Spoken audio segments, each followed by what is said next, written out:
semua yang diberkati Tuhan. Apa kabarnya? Amin. Saya juga menyapa Bapak Ibu Saudara yang menyaksikan ibadah secara online. Shalom. Di tahun yang baru ini, biarlah iman kita terus bertumbuh di dalam Kristus. Biar kita juga terus taat kepada Tuhan. Mari kita siapkan hati kita untuk masuk ke hadirat-Nya. Bapak kami mengucap syukur Tuhan kalau pada pagi hari ini kami boleh berkumpul di tempat ini di gereja Tuhan untuk ibadah. Biarlah Kau berkati jalan ibadah ini dari awal tengah hingga akhirnya Tuhan. Tutup kudus kami dengan kuasa darah-Mu. Kami yakin dan percaya 2-3 orang berkumpul di dalam nama-Mu. Kau juga turut hadir di tengah-tengah kami Tuhan. Mari kita sembah Tuhan. Ku yakin Kau hadir di sini. Ku rasakan kuasa yang tak terbatas. Ku yakin Kau nyata di sini.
paling manis sekiri kanan. Ya, puji Tuhan. Ada cemberut lagi. Silakan duduk. Puji Tuhan. Saya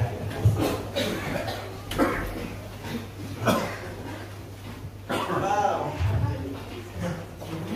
masih banyak bangku yang kosong. Tetapi saya percaya jemaat semua di sini yang hadir pada saat ini semangat ya tahun yang baru ini. Puji Tuhan. Haleluya.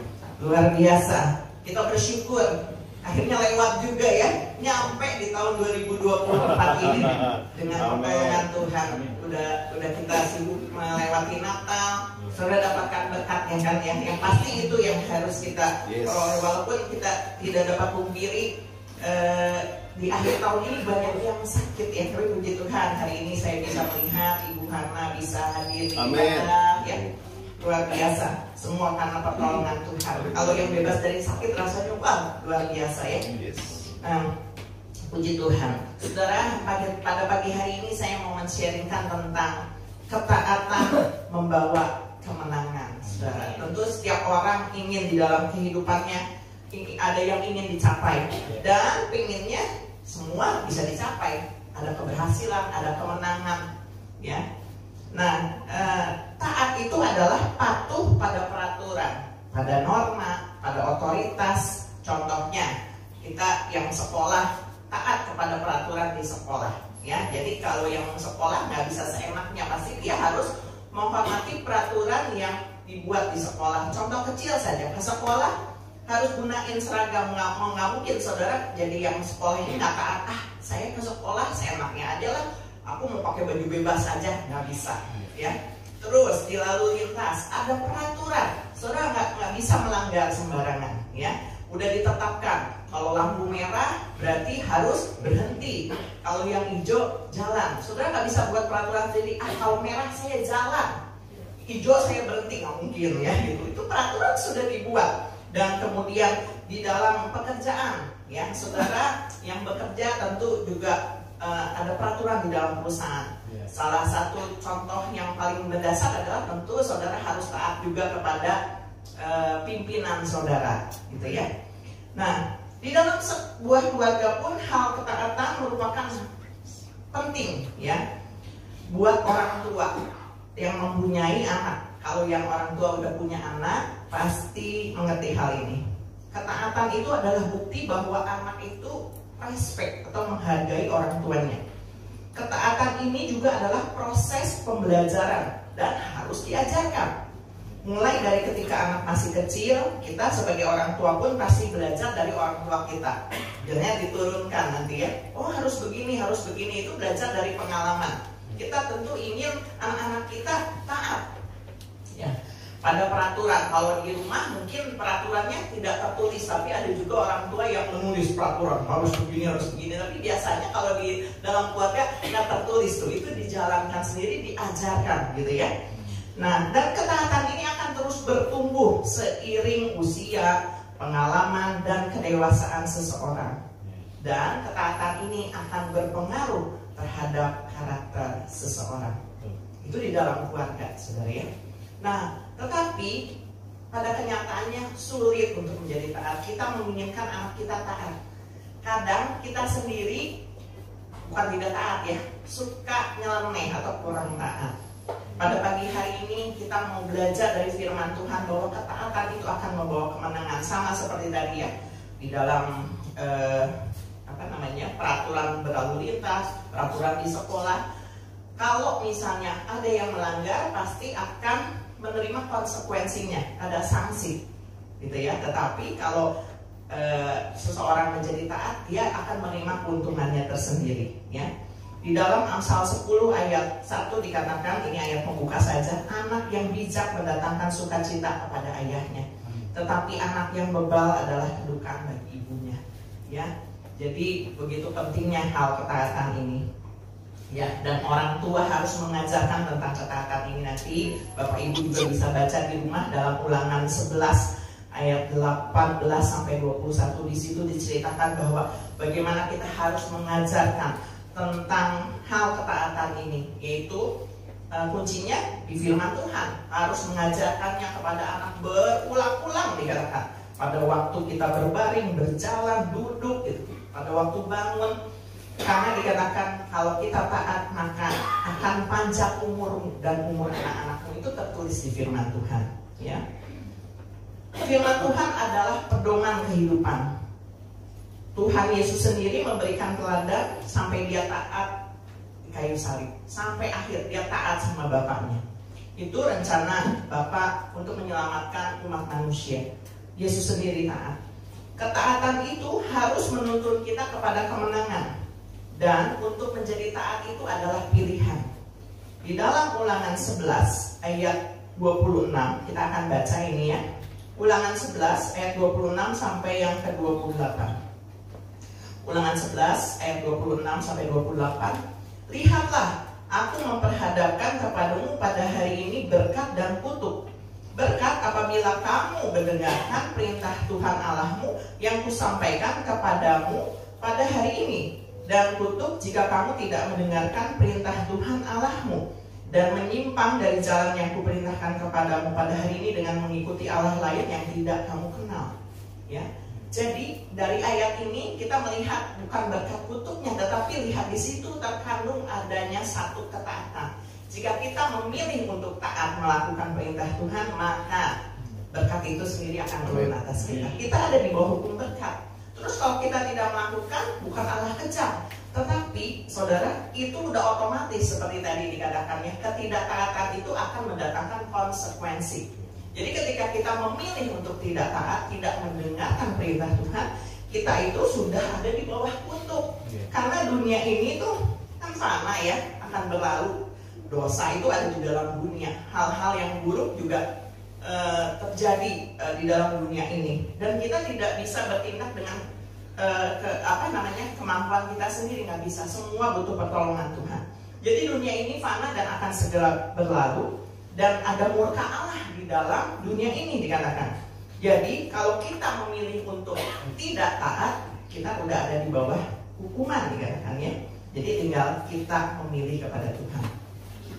Ketaatan kepada Tuhan berarti, ini yang hal saya mau sampaikan. Kalau kita taat sama Tuhan, ya memang itu kalau kita taat tadi mendatangkan berkat, mendatangkan keuntungan buat kita sendiri. Tapi dengan kita taat kepada Tuhan berarti ini sangat mendasar sekali. Kita mempercayai Tuhan. Kalau kita taat, kita percaya sama Tuhan. Kalau orang nggak taat, perlu dipertanyakan, ya apakah percaya sama Tuhan. Tapi kalau seseorang yang percaya sama Tuhan, pasti dia taat. Dan hubungannya nanti itu kepada kasih kita kepada Tuhan.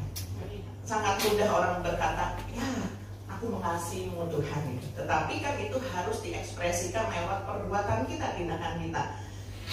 Menandakan kalau kita taat, berarti oh iya kita sayang sama seperti seorang anak. Kalau seorang anak sayang sama orang tuanya, dia pasti taat. Walaupun ada bandel-bandelnya dikit, tapi saya percaya anak-anak di sini anak-anak yang taat, amin. Ya, kita melewati proses kehidupan. Saya pun pernah kecil, mungkin saya pernah bandel-bandel, ya, sehingga saya dijewer sama mami saya, dicekrot gitu ya, sama pemoceng gitu ya. Tetapi itu mendidik saya gitu. Caranya aja berbeda. Kalau zaman sekarang katanya nggak boleh pakai kekerasan, tapi nyatanya ada yang nggak mempan, saudara. Oh iya, kamu harus menurun katanya.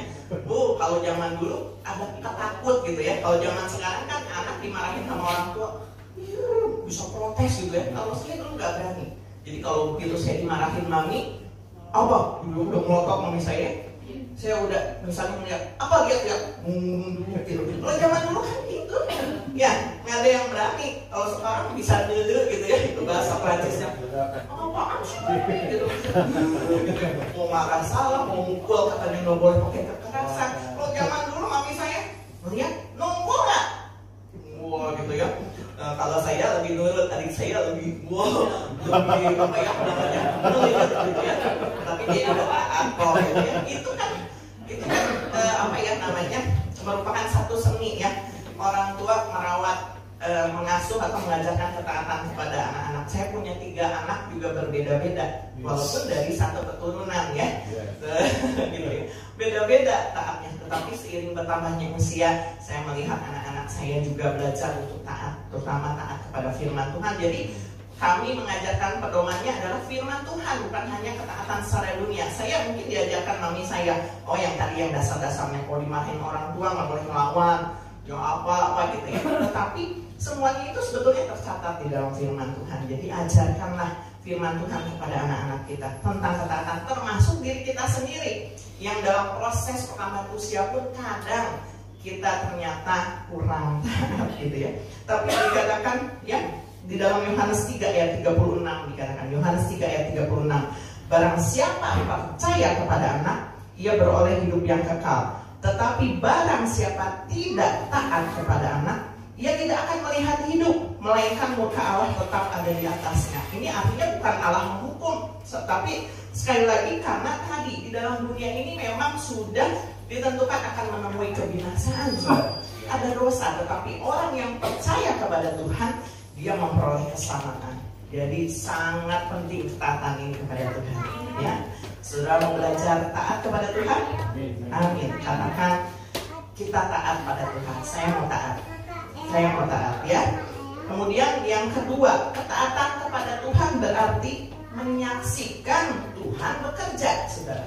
Ketika saudara memilih untuk taat kepada Tuhan, berarti saudara membiarkan Tuhan akan bekerja dengan caranya yang ajaib. Ya, ketika saudara menemui banyak permasalahan kehidupan ini, terkadang kita mulai belajar pengen taat nih sama Tuhan. Godaan tuh banyak di dalam dunia ini. Udah, mau usah ngikutin Tuhan, atau mau usah ngikutin ini pakai cara yang instan, gitu ya. Banyak hal-hal di dalam dunia ini yang tadi merasuki pikiran kita. Pertemanan pun sangat penting ya. Tetapi kita diajar untuk taat. Dikatakan ketika kita memilih untuk taat, kita menyaksikan Tuhan akan bekerja dengan caranya yang ajaib. Melihat dia melakukan perkara-perkara yang ajaib dalam kehidupan kita. Ini saya ambil contoh-contohnya. Kalau maksudnya banyak hal yang kita baca di dalam firman Tuhan, bagaimana Tuhan memberikan kemenangan kepada tiap-tiap orang yang taat. Ya, hanya beberapa saja, karena kalau dibaca semuanya kuncinya adalah ketaatan, saudara. Ya, di Yosua diperlengkapi Tuhan ketika menggantikan Musa. Musa kan nggak masuk ke tanah perjanjian, ya. Itu juga rahasia Tuhan, ya. Tetapi janji Tuhan itu tetap untuk bangsa Israel bahwa mereka akan masuk ke tanah Kanaan. Nyatanya kan sebagian besar musnah di padang gurun oleh karena ketidaktaatan mereka.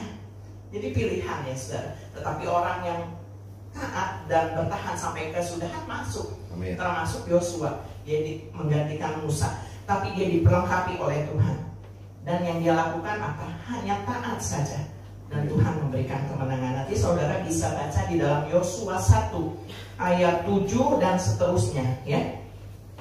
Ini ayat-ayat terkenal yang dikatakan hanya kuatkanlah dan teguhkan hatimu. Jadi untuk mencapai ketaatan itu kita harus meneguhkan hati. Ya, meneguhkan hati, menguatkan hati. Ada godaan-godaan, enggak, aku tetap percaya kepada Tuhan. Enggak, aku tetap mau taat kepada Tuhan. Amin. Itu meneguhkan hati, ya. Dan dikatakan janganlah kamu lupa memperkatakan kitab Taurat itu, berarti pedomannya hanya firman Tuhan. Dan dikatakan Yosua taat. Di ayat 10 saya akan baca. Lalu Yosua memberi perintah kepada pengatur pasukan bangsa itu, katanya, jalani seluruh perkemahan dan perintahkanlah kepada bangsa itu demikian.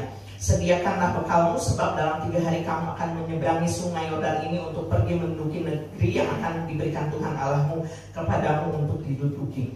Lalu bawahan-bawahannya juga mengatakan di ayat 16-nya, lalu mereka menjawab Yosua, katanya, segala yang kau perintahkan kepada kami akan kami lakukan, dan kemanapun kami akan kau suruh kami akan pergi.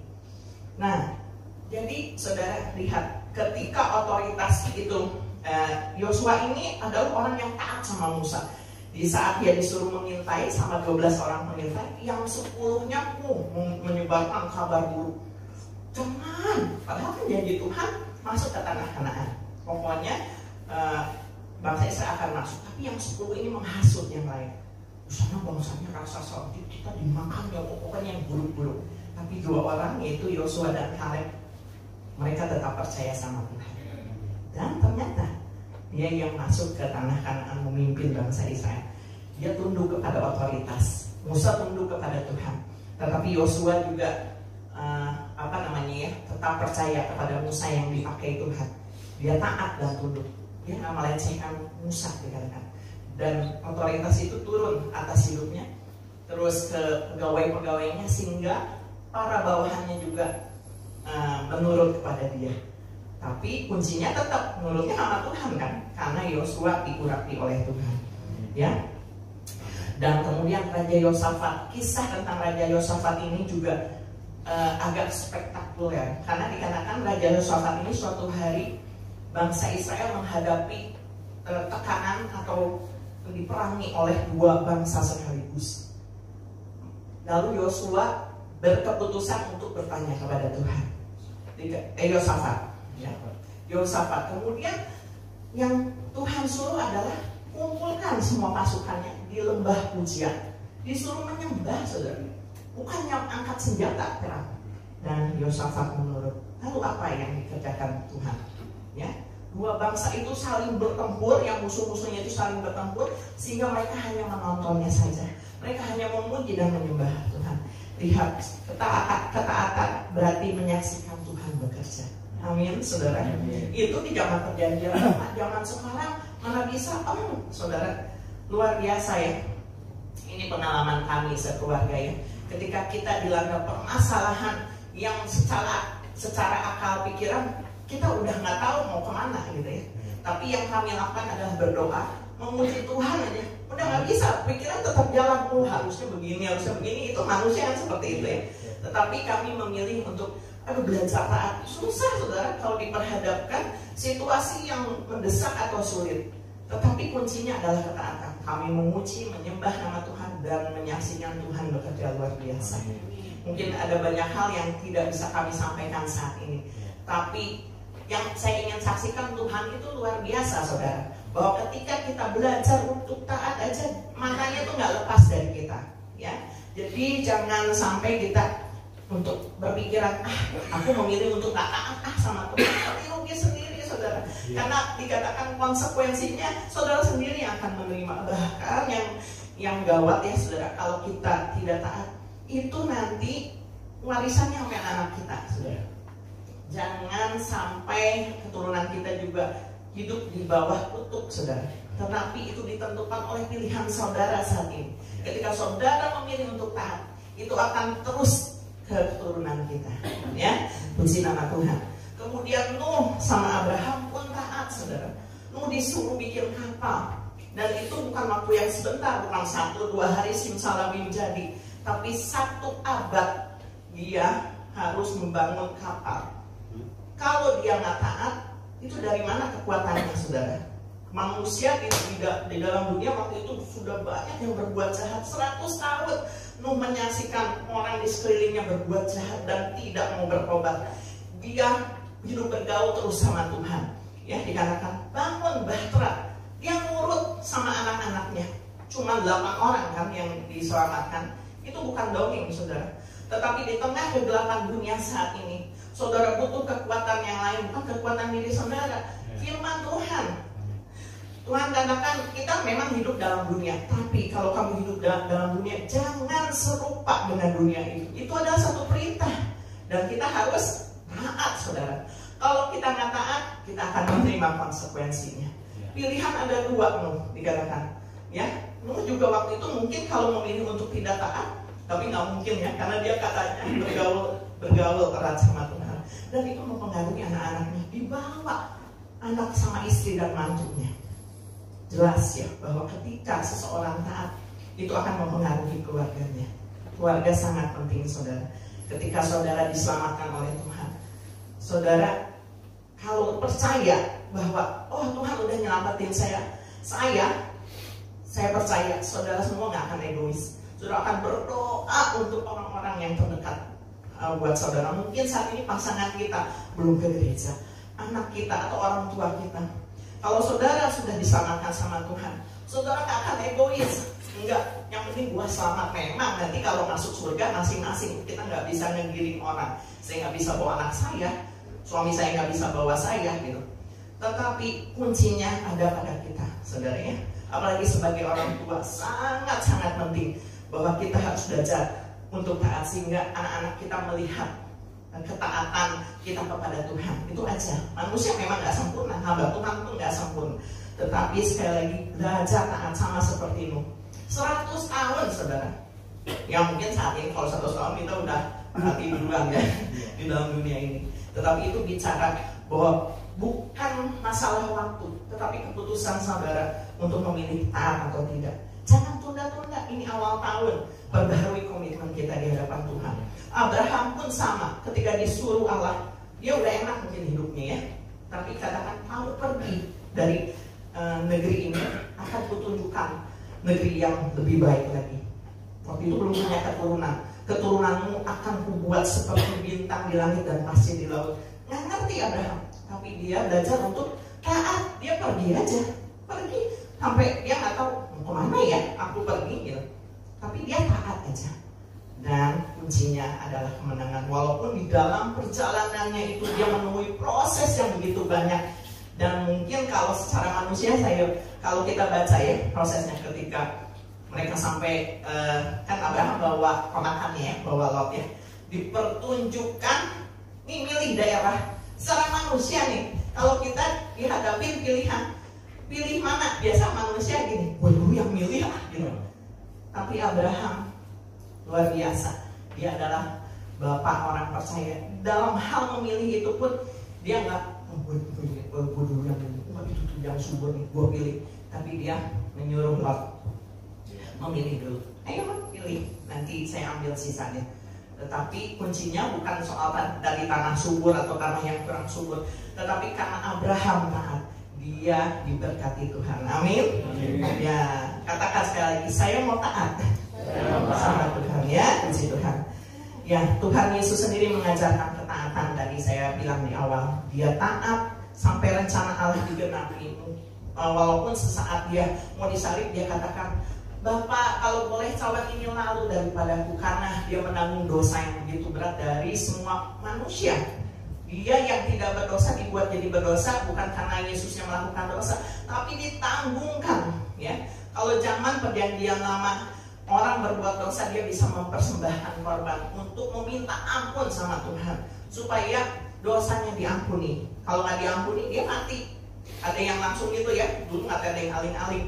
Ya memang seperti itu, begitu dunia ini penuh dengan dosa. Allah waktu itu nggak kompromi sama dosa. Jadi orang begitu berbuat dosa, dosanya nggak bisa diampuni, bisa kesambar petir, bisa apa gitu. Ya seperti itu. Tapi sekarang zaman kasih karunia, bukan berarti kita juga jadi enak-enakan. Aku udah selamat. Tuhan mengerti kok kalau aku berbuat salah. Tuhan ngerti kok kalau aku sempurna. Iya. Tapi mau sampai kapan saudara? Kita akan terus berlanjut umur kita. Tiap hari, tiap menit umur kita bertambah makin tua. Kita tiap tahun diulang tahunin. Selamat ulang tahun. Tapi umur kita makin tua, makin dekat dengan kematian. Ya, makin kematian udah dekat sama lubang kubur. Roh kita yang harus diperkuat, saudara. Jadi ketika kita mungkin diulang tahunin, siapa Januari ini yang ulang tahun? Ya, Bu Tarsi ya ulang tahunnya.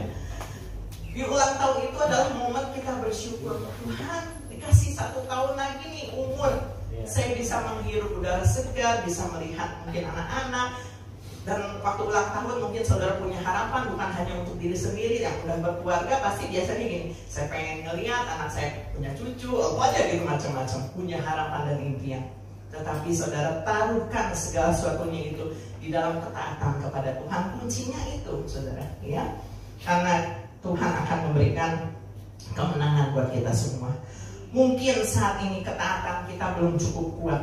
Seperti saya mengutip dalam kisah di dalam Matius 21 ayat 28. Saya akan bacakan. Tetapi apakah pendapatmu tentang ini? Seorang mempunyai 2 anak laki-laki. Ia pergi kepada anak yang sulung dan berkata, anakku, pergi dan bekerjalah hari ini dalam kebun anggur. Jawab anak itu, baik Bapak, tetapi ia tidak pergi. Lalu orang itu pergi kepada anak yang kedua dan berkata demikian juga. Dan anak itu menjawab, aku nggak mau, aku tidak mau. Tetapi kemudian ia menyesal, lalu pergi juga. Siapakah di antara kedua orang itu yang melakukan kehendak ayahnya? Jawab mereka, yang terakhir. Kata Yesus kepada mereka, aku berkata kepadamu, Sesungguhnya pemungut-pemungut cukai dan perempuan-perempuan sundal akan mendahului kamu masuk ke dalam kerajaan Allah. Saudara, dari kisah ini saya menangkap pesan bahwa mungkin kita secara manusia belum sempurna, ketaatan kita belum cukup kuat, tetapi itu maksudnya bukan hanya di bibir aja. Tadi anak pertama dikatakannya, ayo pergi kerja ke ladang, iya pak, tapi dia nggak melakukan. Itu tidak taat, saudara. Tetapi anak yang kedua mungkin pada awalnya dia mengatakan, nggak mau capek gitu ya, saya mengekspresikannya seperti itu. Tapi dia menyesal. Dia ingat, bapakku sudah merawat saya, membesarkan saya mengasihi bapakku, saya pergi bekerja. Itu yang taat, saudara. Mungkin di dalam dunia ini kita juga kadang-kadang ada banyak godaan tadi. Tapi belajarlah untuk taat, bukan memilih untuk tidak taat. Bukan hanya lip service, oke, aku mau taat sama Tuhan, tetapi pada kenyataannya enggak. Tapi lebih baik tadi ya dikatakannya, mungkin kita sebobrok apapun Tuhan melihat hati kita, saudara. Ya, tetapi sekali lagi, kalau orang yang semakin percaya sama Tuhan, semakin mengasihi Tuhan, dia pasti taat. Itu aja kunci. Ya, puji Tuhan. Biarlah di tahun ini pastikan setiap hari, setiap jam, setiap menit, bahkan setiap detik Tuhan ada bersama dengan kita. Ya, biarkan waktu kita bekerja, bersekolah, taat saja pada pimpinan Tuhan. Tunjukkan identitas kita sebagai anak Tuhan yang taat, dapat dipercaya. Maka Tuhan akan mempromosikan kita, menempatkan kita di jalan-jalan kemenangan sampai akhir. Puji Tuhan. Selamat tahun baru semuanya. Biarlah di awal tahun ini, yuk kita perbaiki komitmen kita, ibadah kita sama Tuhan. Kalau kita cinta sama Tuhan, kita pasti mengutamakan Tuhan. Mengutamakan Tuhan tuh ya tadi ya, bukan hanya lip service saja, tetapi kalau hari Minggu ingat ini ada ibadah, tapi mungkin saudara nggak ada di sini di luar kota, cari Tuhan dulu, saudara. Cari gereja, ya main boleh, saudara. Tapi kalau saudara ada di Sukabumi, ini hari Minggu, aku mau main nih hari ini, tapi ada ibadah pagi, ibadah dulu, saudara. Itu namanya cinta Tuhan, taat sama Tuhan, ya. Hal kecil itu, tapi kalau saudara mulai melakukannya dan taat, lihat bahwa ketaatan saudara akan membawa saudara kepada jalan-jalan kemenangan. Amin. Di setiap musim hidup, di setiap musim hidupku, Dia tak pernah meninggalkan kita sendiri, saudara. Tak pernah Kau biarkan ku sendiri. Ingat ini, saudara, kekuatan di jiwamu adalah bersama Tuhan.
saudara merasakan berkati lewat firman Tuhan yang telah disampaikan.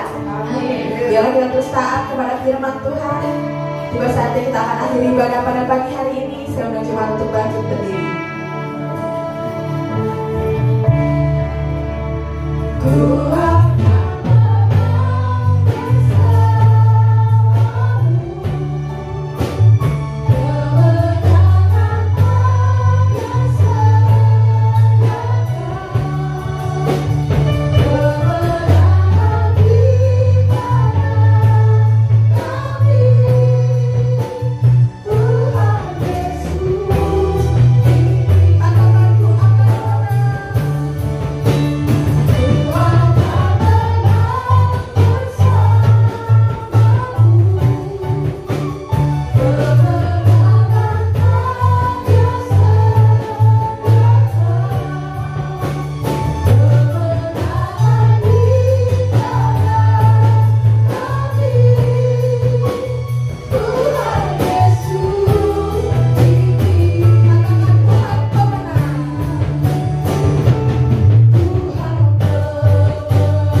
Terima kasih Tuhan Yesus, terpujian namamu Bapa. Kalau Tuhan kami berdoa juga Tuhan Yesus untuk teman-teman kami yang di awal tahun ini mengalami sakit, mengalami kelemahan-kelemahan tubuh. Tuhan Yesus berikan kesehatan, pemulihan, karena janji Tuhan adalah sakit, janji Tuhan adalah kesehatan. Tuhan memberikan kesembuhan buat yang sakit, Tuhan memulihkan, Tuhan menyembuhkan dengan sempurna. Kami percaya, kami pegang janji Tuhan. Tuhan akan memulihkan kesehatan kami semua. Terima kasih Bapa, terpujian namamu Yesus dari kekal sampai kekal. Saudaraku, mari kita angkat tangan, kita siap untuk terima berkat Tuhan. Diberkatilah keluargamu, diberkatilah kesehatanmu, diberkatilah pekerjaan dan hasil kerjamu, dan diberkatilah orang yang mengandalkan Tuhan, yang menaruh harapannya kepada Tuhan. Sekarang saudaraku, terimalah berkat yang besar dari surga, berkat dari Allah Bapa, Allah Putra dan Allah Kudus, menyertai, memberkati kehidupan nikahmu, memberkati pekerjaanmu, memberkati keluargamu, memberkati studimu, memberkati kesehatanmu mulai hari ini sampai Tuhan Yesus datang kali yang kedua di awan-awan yang permai. Yang sudah percaya, yang sudah diberkati Tuhan, sama-sama katakan amin. Tetap angkat tanganmu dan angkat